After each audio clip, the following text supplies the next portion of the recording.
Que un usuari no es presenti a una visita programada que té amb el seu metge de família, amb la seva infermera, amb una agenda de proves diagnòstiques, el que té un impacte directe sobre l'accessibilitat d'aquell centre, d'aquell servei.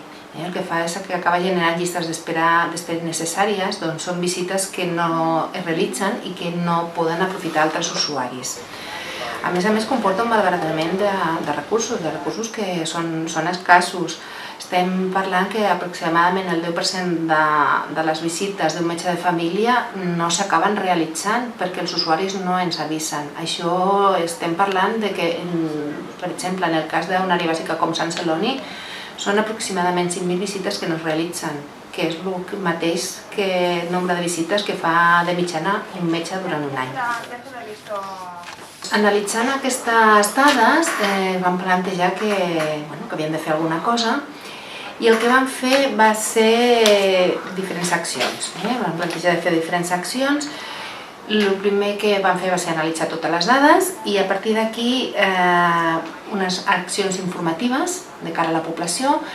Vam fer un enviament d'un mail genèric a tota la població assignada en els centres de Sant Celoni i Llinars. Van fer també posar cartelleria als centres i a les pantalles informatives.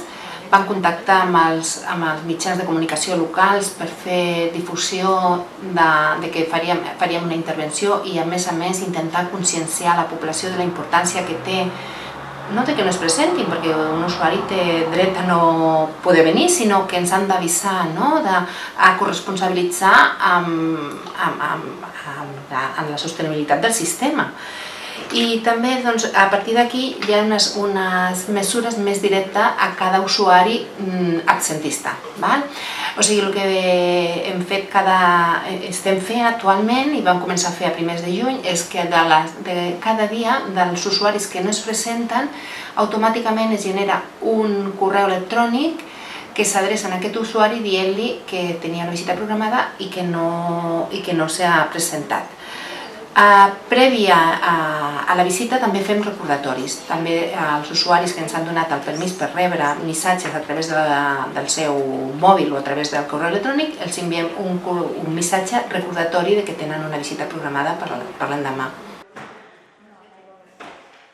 Sí que hi ha una percepció de que els usuaris truquen més per avisar que no poden venir a visitar-se i també com que se senten com més responsables d'avisar i de dir-nos que inclús a vegades ens truquen per dir no se m'ha oblidat trucar, disculpeu-me.